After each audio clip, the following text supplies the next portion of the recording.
So a huge welcome to my latest season of Mrs. MummyPenny Talks. And this is my first episode of the season where I have a guest. And as you can see, I have the wonderful Timi Merriman-Johnson sat next to me, aka Mr. Money Jar, Mrs. MummyPenny, Mr. Money Jar. We're back together again. I'm so excited. Thank you very much for having me, Lynn. I'm looking forward to today's conversation. Yes. Now, this season is all about the big questions, and I get sent a lot of questions on my social media, and I'm sure you do as well, Timi. So I just thought I'd sort of cherry pick out my favourites and just get an expert in to talk about them, and just have an open and honest conversation. There will be swearing. We will be talking about controversial subjects. It's not always money related as well, because despite the fact that Timi and I both, excel in the personal finance world, we have a lot of other stuff going on, and we have a lot of other issues that we want to highlight in the world to our following. So we're starting with what is happiness, which is possibly the biggest subject in the world. And so I wrote this list of all the podcast areas I wanted to cover, and that was the first one I came up with. And my immediate thought was to have you on, and thankfully you agreed to come on the show. But I just want to start with a little bit of, before I launch into what is happiness, I just want to you to share with people who you are, what you do, because a lot of people might not know who you are. Maybe, and then just what you've got going on at the moment, and then just what exciting stuff you've got coming up. Go for it. Sure Show thing. off about yourself. Yeah. Thanks for having me on, Lynn. I'm Timi Merriman-Johnson, also known as Mr. Money Jar. I'm a financial content creator, recently qualified financial advisor as well, as at last November. I create content online about personal finance, investing, getting on the property ladder. I do talks as well. I've seen a real step change in the stuff I'm being asked to do. Earlier on today, I was at the Bank of England. Last week, I was at Downing Street speaking to the Chancellor. So the job's kind of evolving and becoming a bit more exciting. And I'm also an ambassador for National Numeracy, and we help UK adults and children feel more confident about numbers. So wear a few different hats. And what exciting things have you got coming up for the rest of this year, maybe? For the rest of this year, I've got some cool talks coming up. I'm doing a talk in Amsterdam. Yeah, I'm not sure how. That's amazing. Yeah, I'm not sure how much I can say about it. I think materials are out at the moment, but I'm doing a talk at a conference, and I'm talking about people talking about money online. So like influencers, basically. Oh, I'm really excited. It's pretty cool. And I've got a couple writing projects I'm working out that are coming out soon. But the thing that I'm most excited about now is that I am feeling more of a freedom to talk about stuff that's personal to me and my lived experience, and not just focus on the money, because money is a part of life, but we all exist within life. So I want to be a bit more holistic in the things I talk about going forwards. Yes, and I think we share a lot of the same sort of morals and ethics between our businesses. I mean, I know that I'm obviously female and you're male, and my concept has always been focusing on women, but my sort of strapline of Mrs. MummyPenny has always been healthy wealth, body and mind. So there's a huge amount of content that I put out there which is to do with physical and mental health as well. But also, I think you're right. Society as a whole, things are absolutely not just all about money and saving money. We need to think about the wider concept. And when I come on to talk about Maslow and his hierarchy of needs, it'll be interesting to talk about the sort of upper echelons of his pyramid and self-actualization, because I think a lot of what we do, we are with our jobs working towards having that real meaning in life, and sharing incredible guidance with people. I agree. I've been thinking a lot about what my job is as well. And I think I Mm. do two jobs. I think one, it's my job to take things which are complicated or difficult to understand Yeah, and to make them more easy to understand. And I think that that's what a lot of people know me for. yeah, But I also think it's my job to take things that are taboo, difficult to talk about, or uncomfortable, and to have those uncomfortable conversations. Money is one such topic, hmm but hmm relationships falls under that. So yeah, does health. So there's like mental health, which we're going to talk about today. And I yeah, actually find that second half a bit more fun, yeah, talking about the stuff that people don't want to talk about. Because I think every so often you just need to, I think it's like saying to you earlier, you just need to kind of shake up the matrix a little bit and be like, yeah, hold on, doesn't everyone realize that the world is this way? What do you think about it? yeah, yeah, yeah. And teeny bit of self promotion, but as you know, I was on Women's Hour last week, Yeah, and congrats. oh my god, it was amazing. Like it was literally like the best day of my entire career, not of my life, of my career. But I was on talking about my experience with being love bombed. It was nothing to do with money, and they totally collaborated with me on a reel, and I've had like probably 1,000 DMs from women, 1,000 DMs from women sharing their love bombing stories with me. It is I can't express how it makes you feel to have people like sharing those stories with you. And I mean, I don't even see it as brave as me sharing my story. Like I had something awful happen to me, and we've spoken about it privately. But I had something really traumatic happen to me, and I wanted to write about it, and then I wanted to share that with the world. And my thought process was, well, let's send it to Women's Hour and say to them that they need to talk about it. And they, immediately replied to me and were like, "Yes, we do, and we will help people that are going through it." So that's literally what we're all about, isn't it? Is putting really good shit out there and helping Starting people. conversations, getting Yeah. conversations going. It's awesome. Yes. Yeah. Yeah. Yeah. I'm very very proud of myself, and I've had a lot of affirmation from other people as well. Um, not the guy who love bombed me, funnily enough. Right. So on to what is happiness.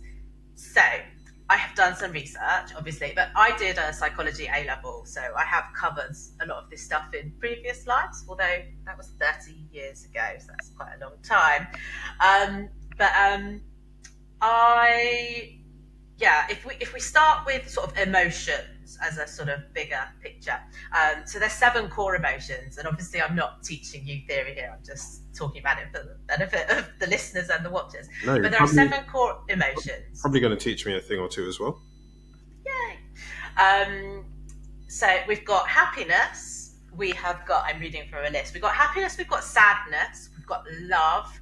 We've got anger. We've got disgust. We've got surprise, and we've got fear. So, and I was quite bamboozled by this when I read it in a book. Like, how is there only 7 emotions? But I suppose when you boil it all down, then yeah, there are 7 core emotions. So we're focusing on happiness. Maybe we could talk about the others at a different time. But yeah, there's lots of theories around happiness.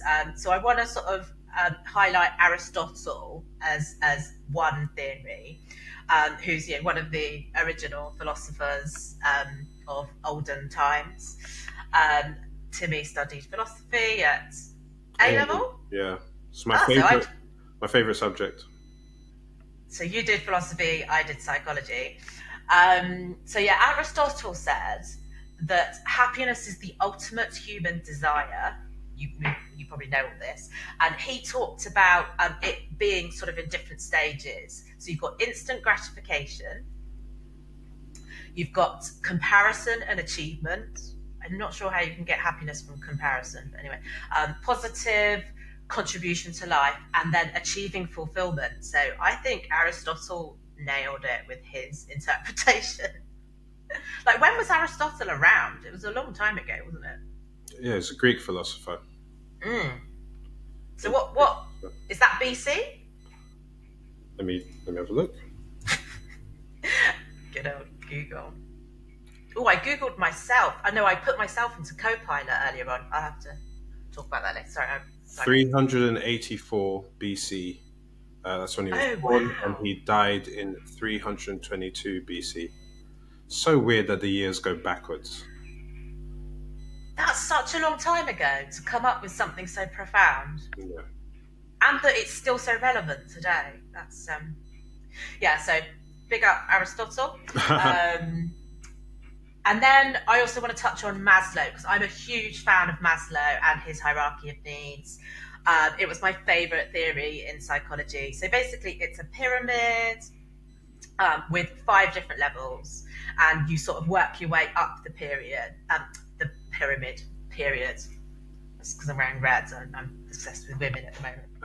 Um, so at the bottom of the pyramid, you've got sort of basic needs like food, water, shelter, sex, which is interesting because I'm not sure that that is a basic need anyway. The next level up is sort of security and safety, so having a roof over your head. Level 3 is having friends and family and intimacy. Intimacy is different to sex.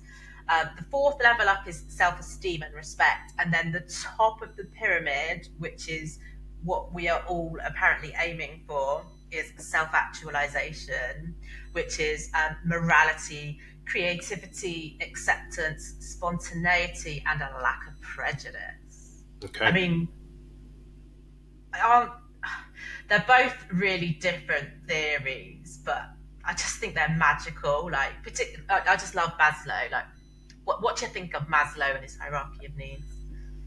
I think something that you said I was interested was that you didn't think that sex was a need, but I think that there is a split between how men and women would talk about that. So I found Yeah, it quite interesting. yeah. Um, I'm I giving. I'm leaking a lot of emotional things, aren't I? In what I'm saying. yeah, That's yeah. just me.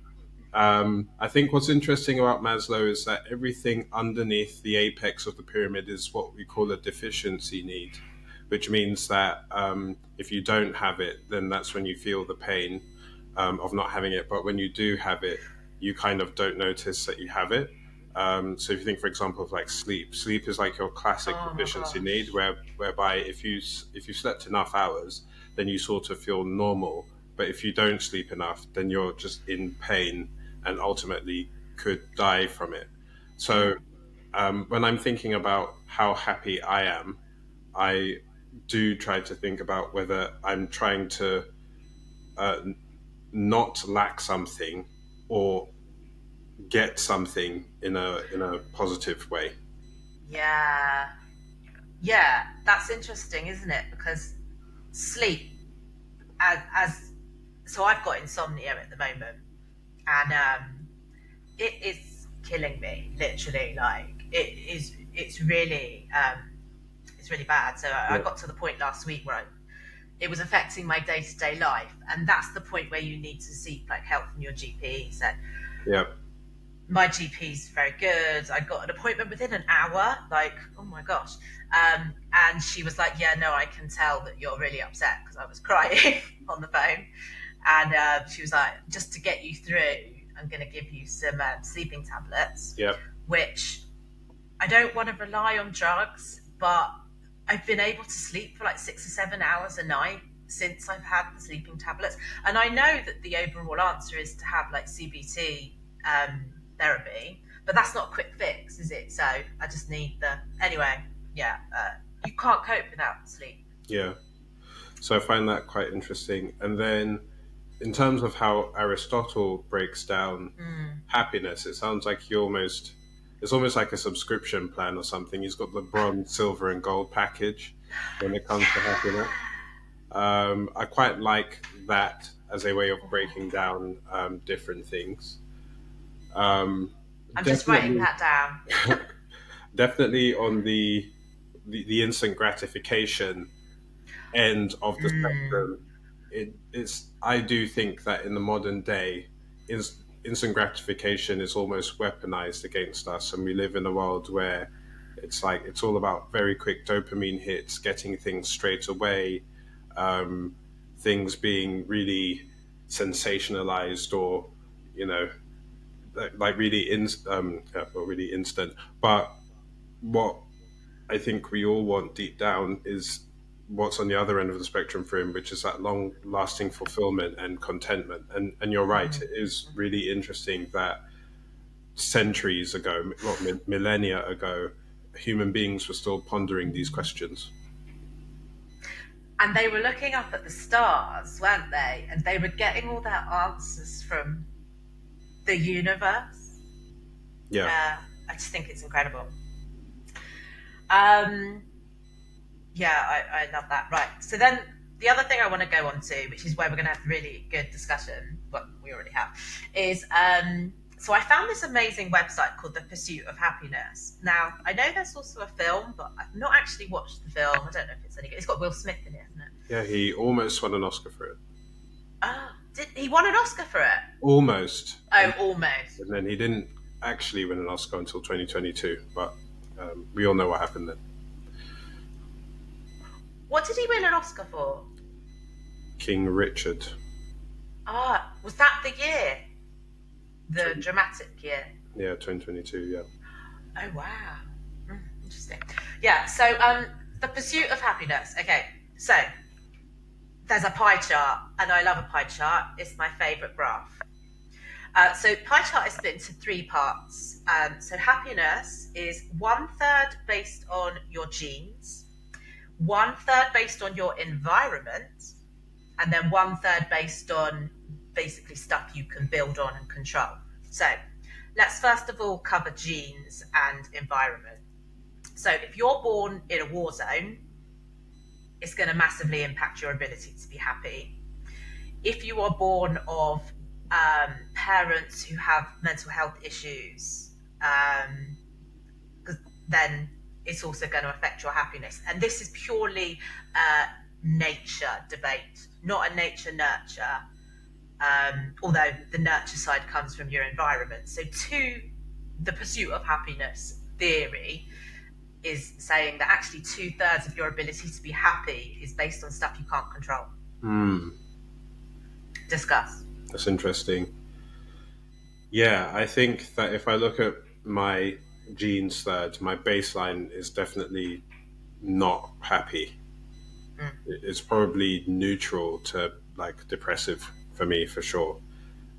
That's if it was just me left to my own devices without having to do anything, or without having an environment that's conducive to happiness. And I know that after being alive for 34 years and knowing what my baselines are, knowing that there isn't anything that you can do about that, to me, is comforting, because there's lots of things you can't do anything about. When it comes to genetics, you've got like height and kind of hair color and whatever. So I think that is an invitation for you to build strategies and study principles and use tools to feel the way that you want to feel. Yeah. And I really welcome that.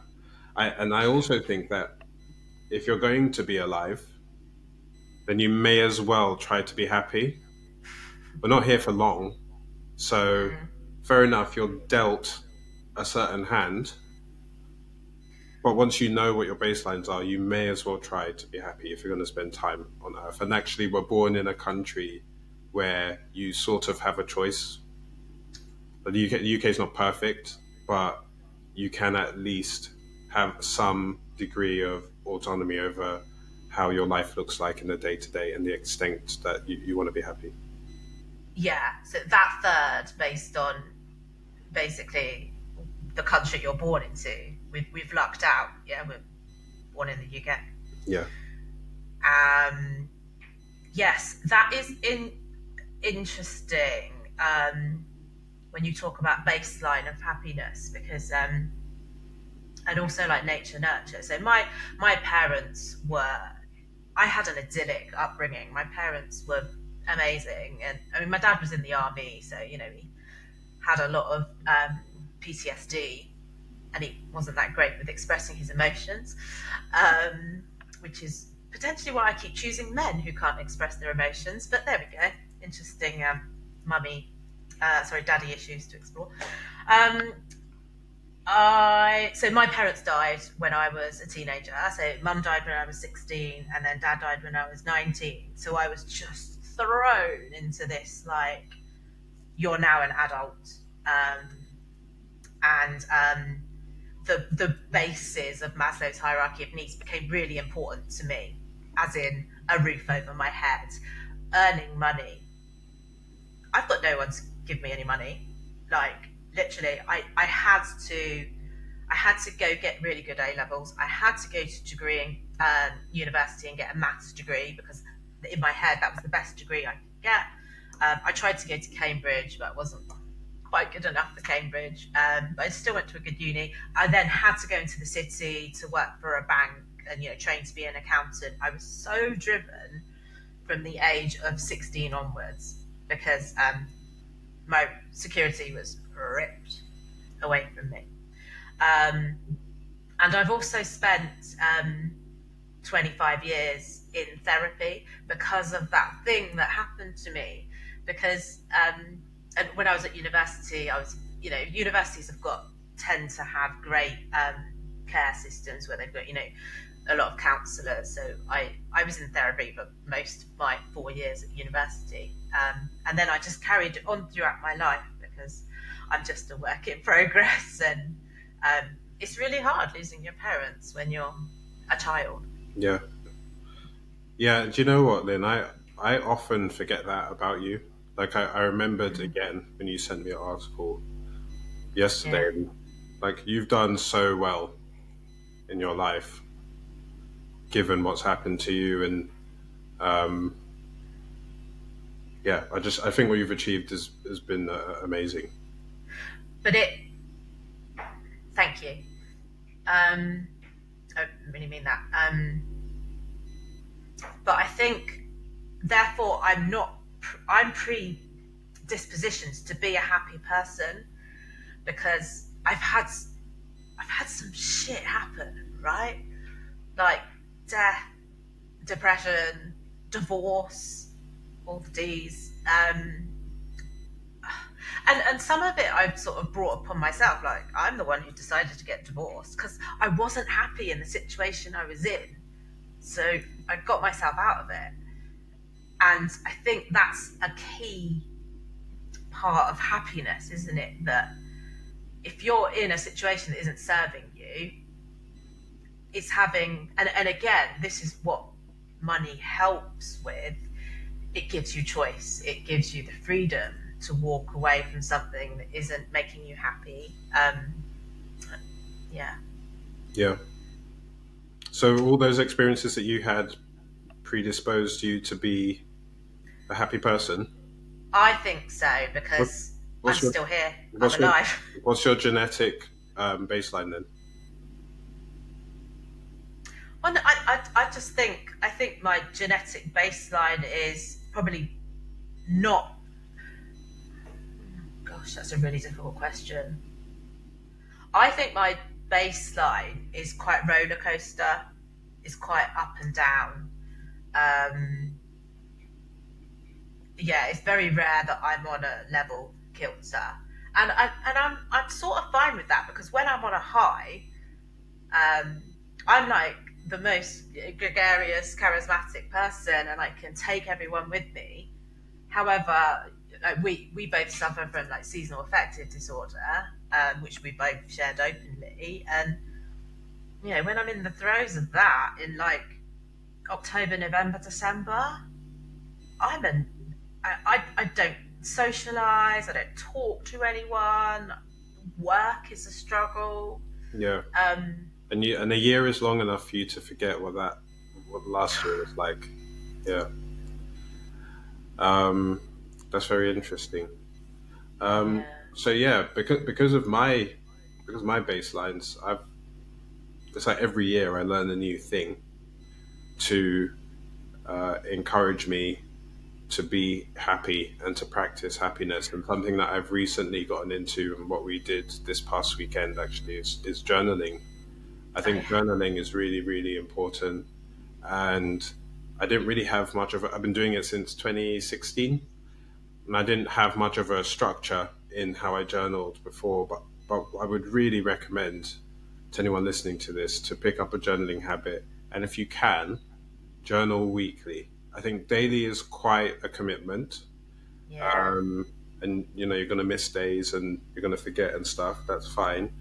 And I Yeah. think monthly isn't so frequent enough. It's not frequent enough to the point where you're developing a habit. But I think if on a Monday at the start of the week, or maybe on a Sunday at the end of the week, you can kind of look back or look forward and just write down how you're feeling.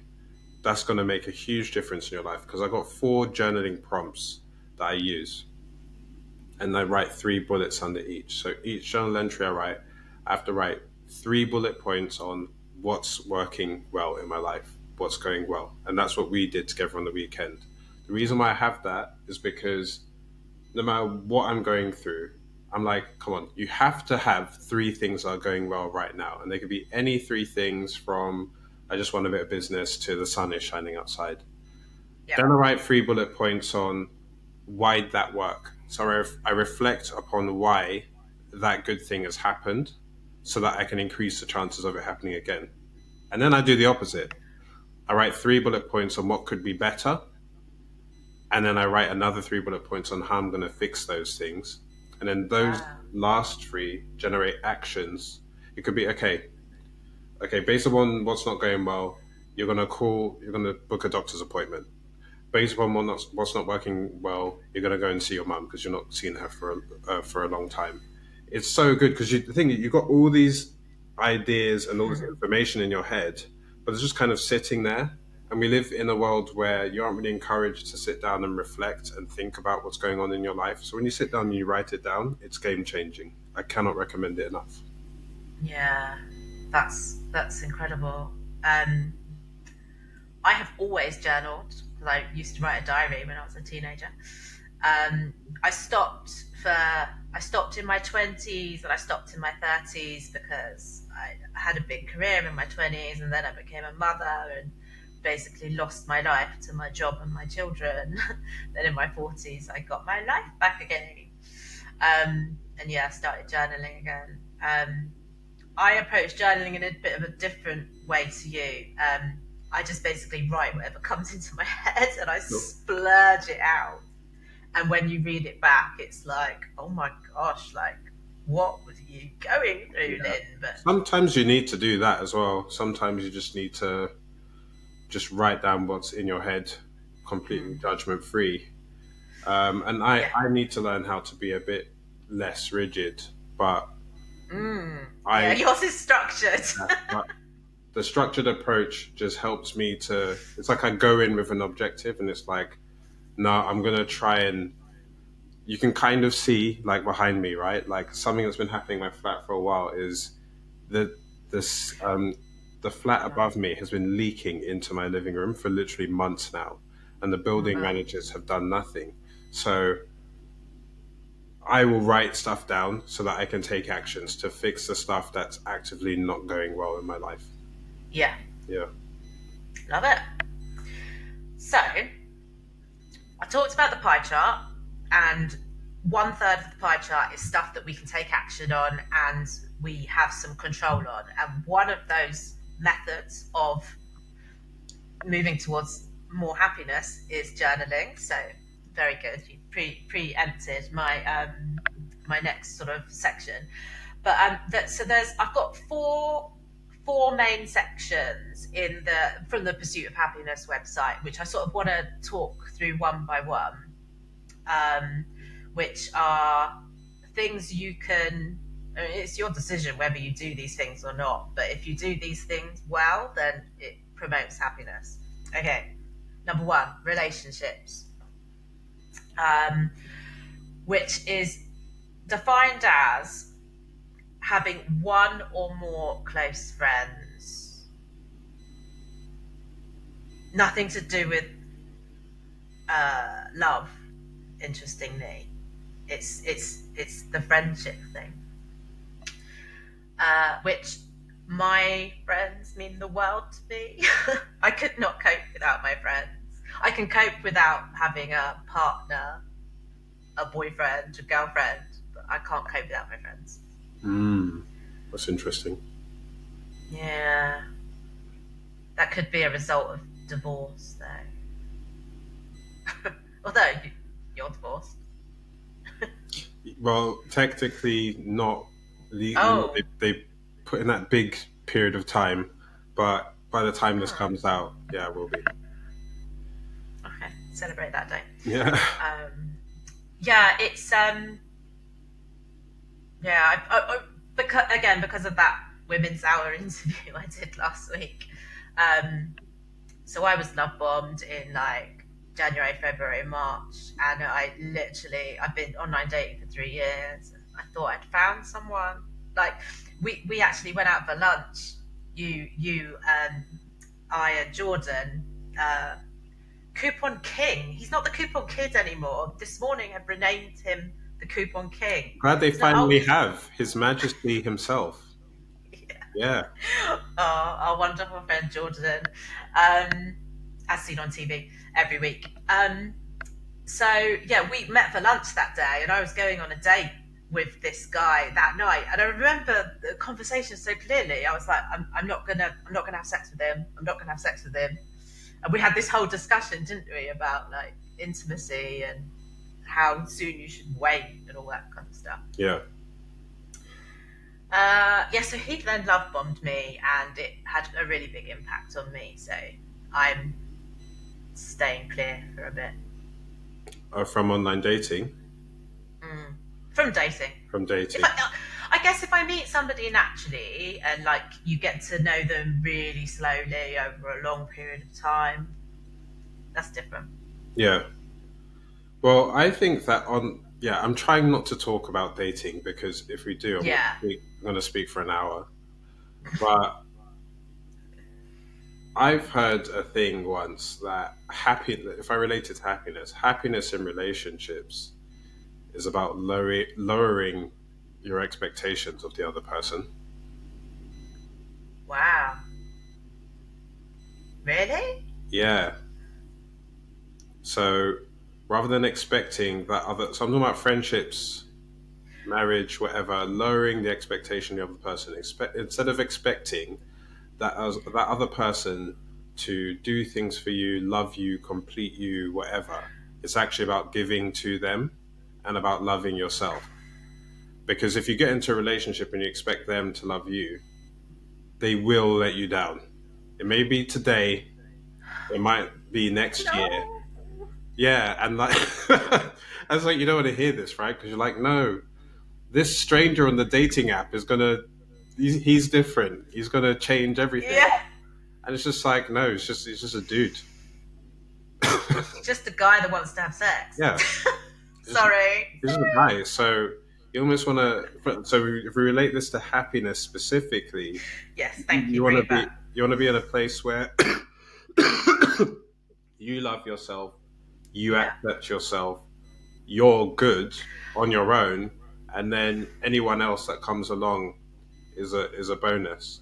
I don't know what No. the answer to this is, but like if a person is practicing self love Mm. in its highest form, can that guard against love bombing?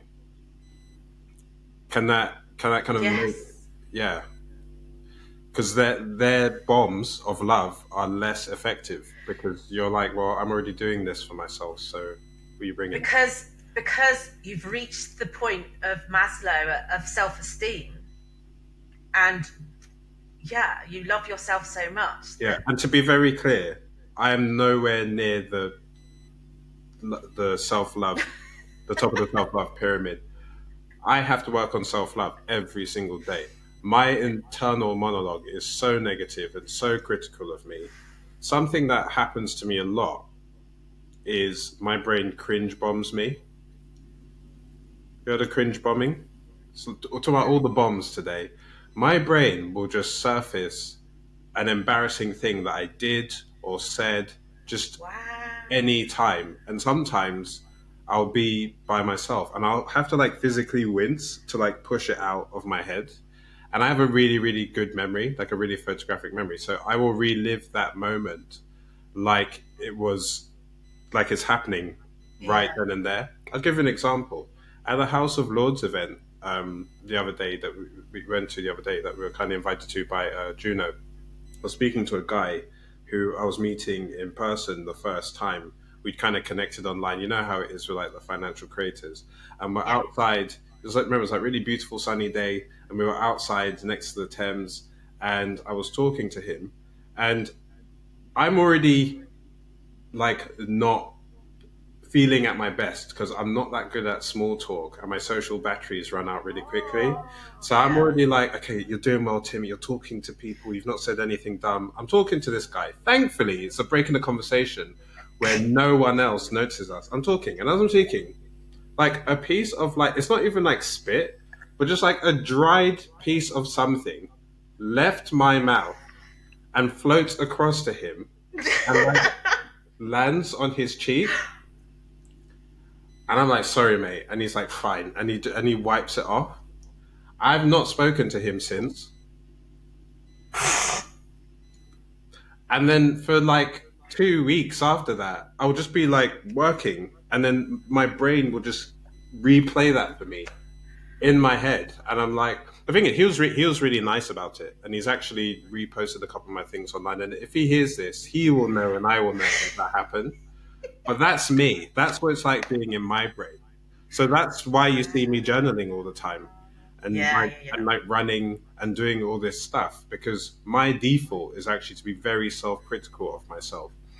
One of the other methods they say you should do to be happy is to have self-compassion, to treat yourself like your own best friend. I need a bit more of Yes. that because Yes. if we then look at that example, if I had a friend who told me that story, I wouldn't be like, "Oh, you're disgusting. You're an No, idiot." You could just you say, just laugh. you'd be like, "It's just one of those things, a bit awkward, but you know, these things happen."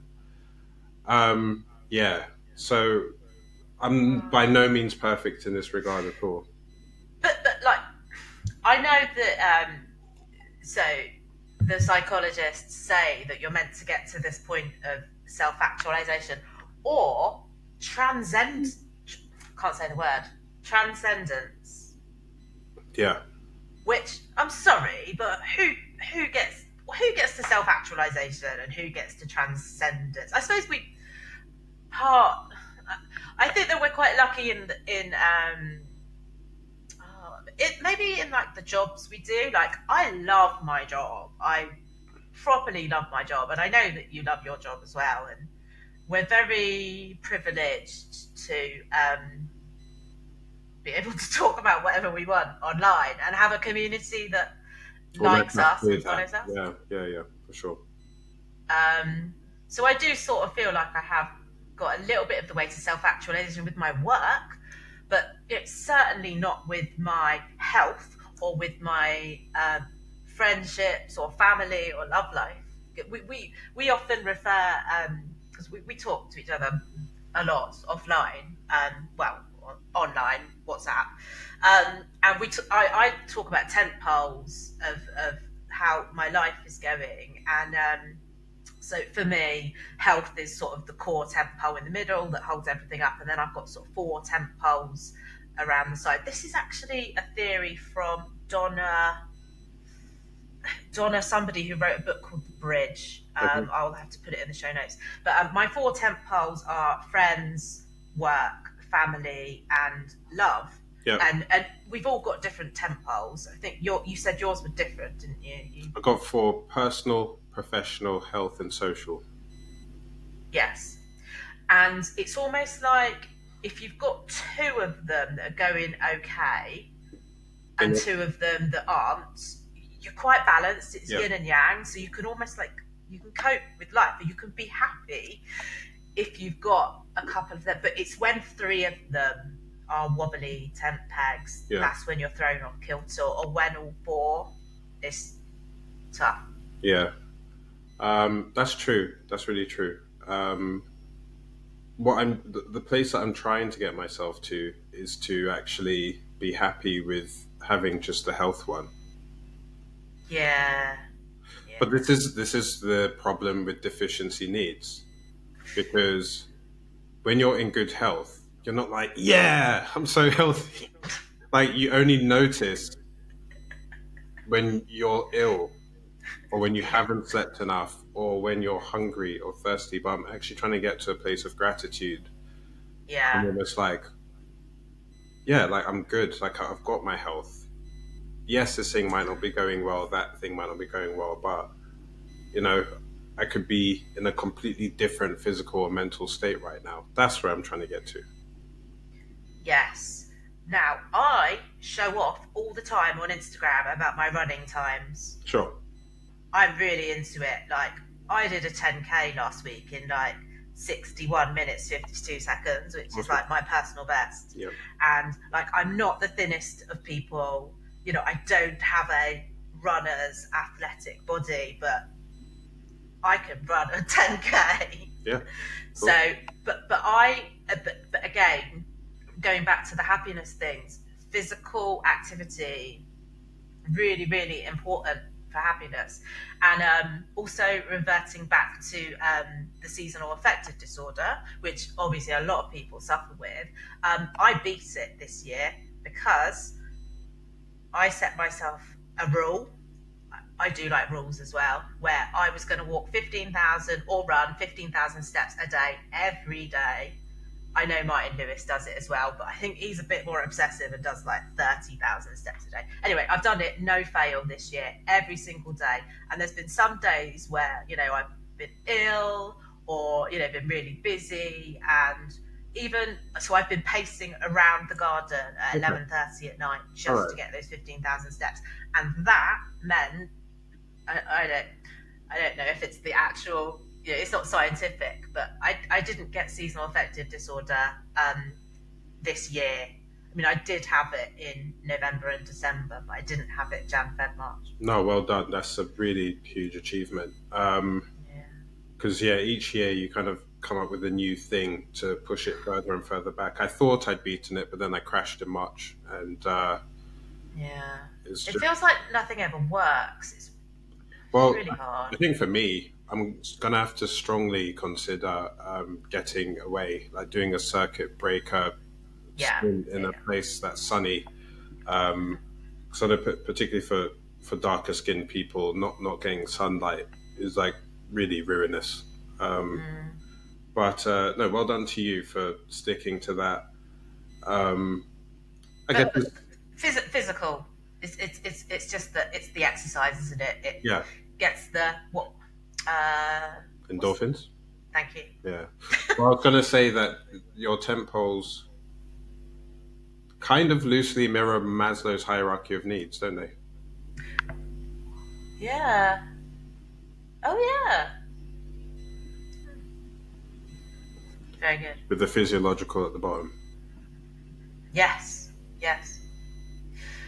Um, spiritual engagement and meaning. That's another one of the happiness things.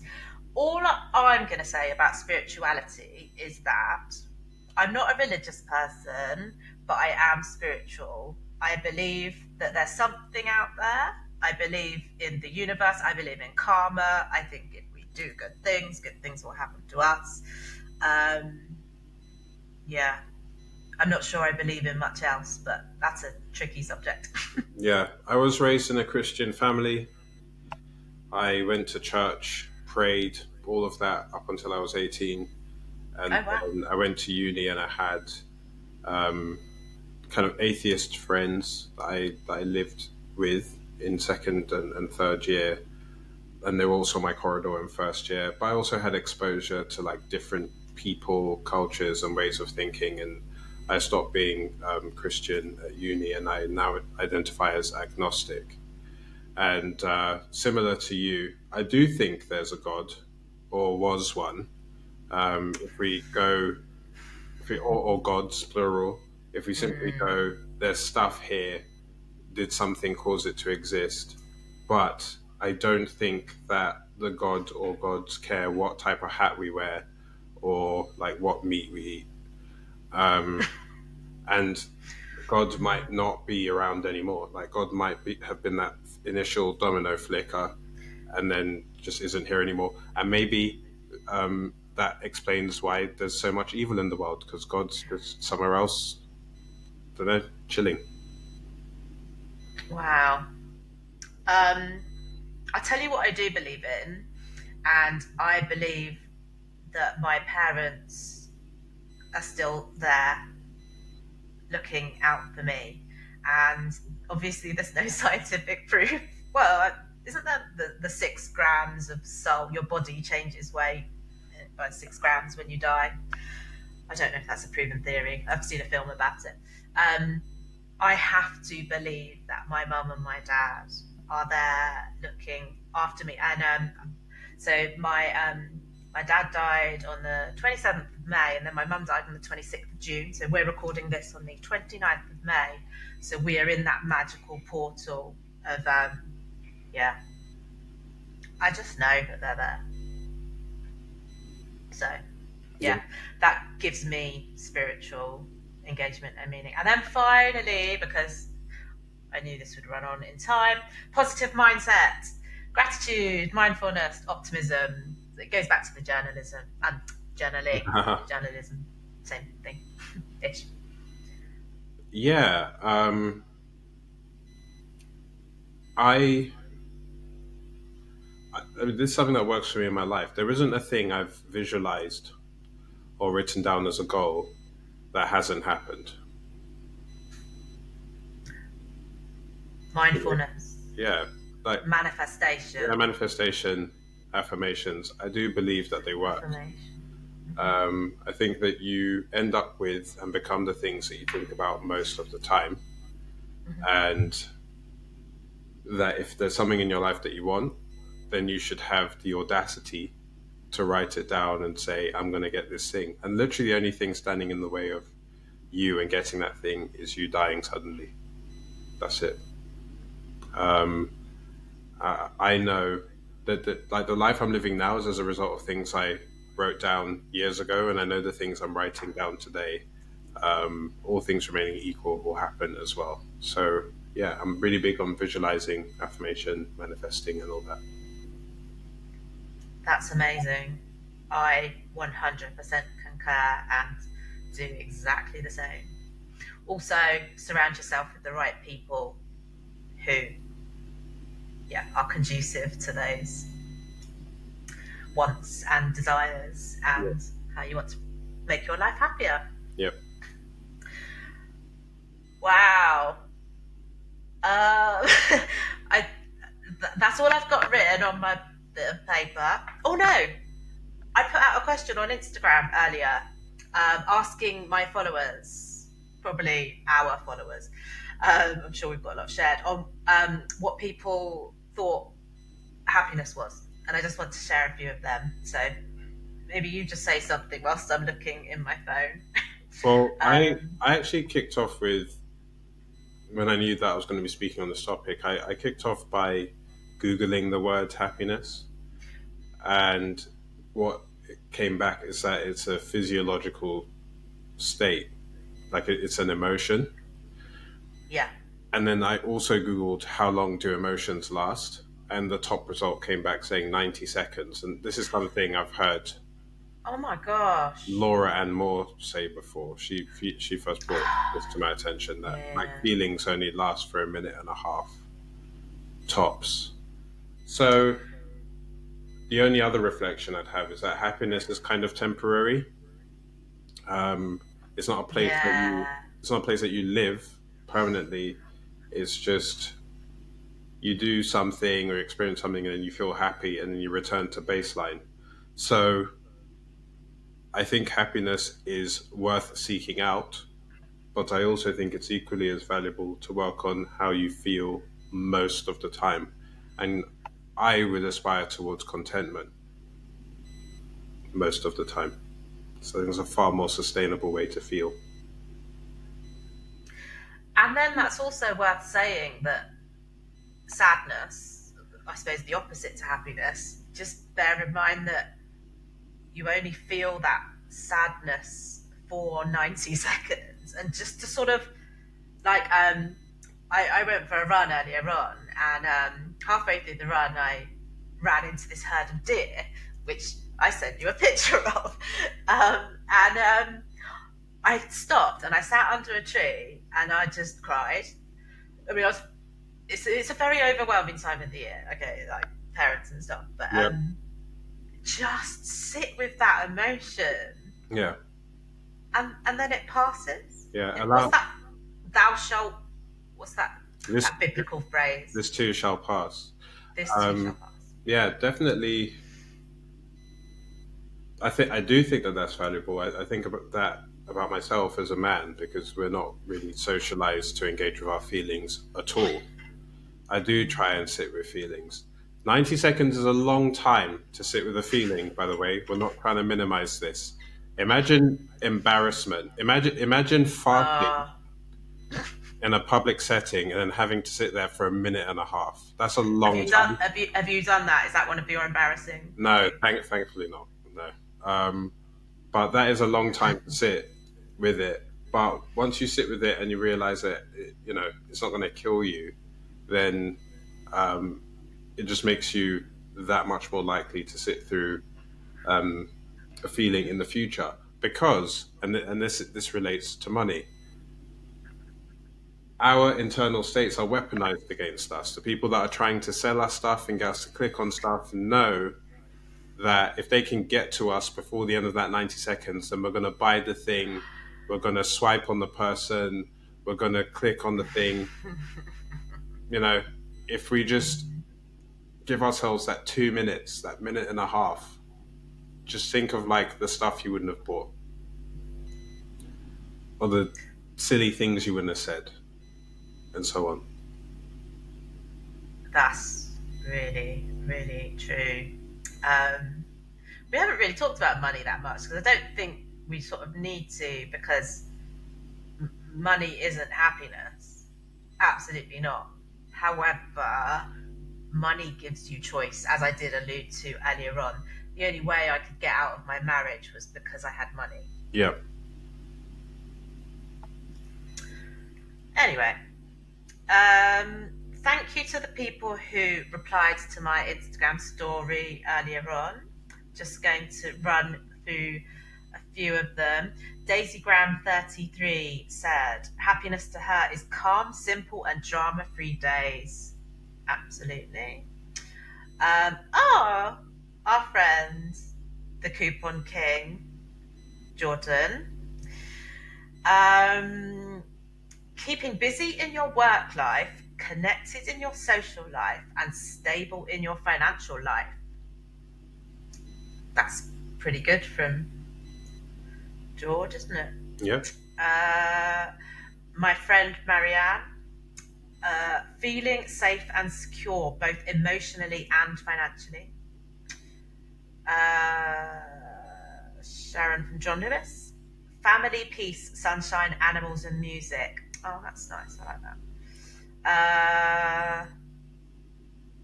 Pocket full of joy. I mean, that's her Instagram account. It says, I'm sure she follows you. In the forest on a misty morning, anticipating a peaceful day.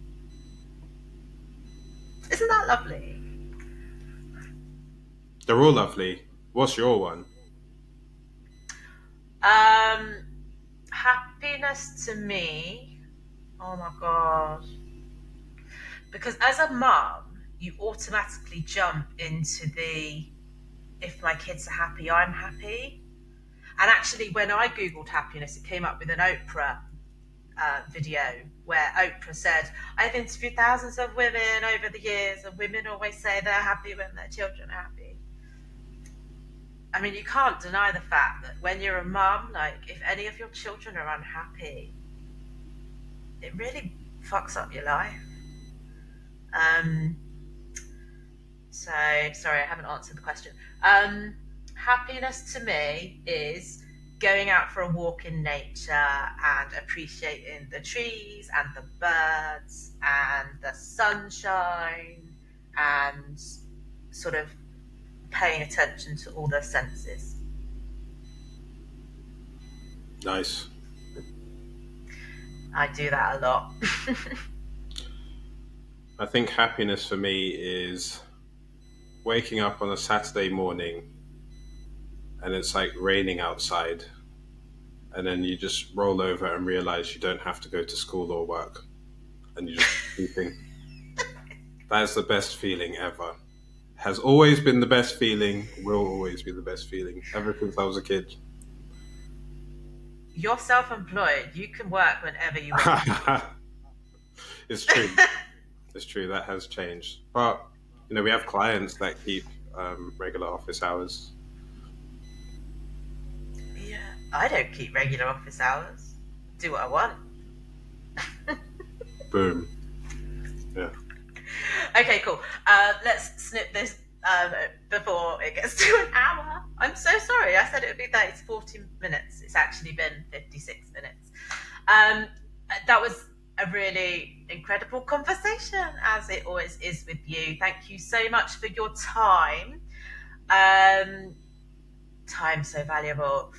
How do people find you on the internet or meet you in Yeah. real life? Yeah. Well, you meet me by following me, and I will be posting the places where I'll be in real life. I'm at Mr. Money Jar across all socials. You can also search Timi Merriman-Johnson as well. Amazing. Everyone go follow Timi because his Instagram is amazing. Yeah. Thanks for Thank having me. you. It's been really good.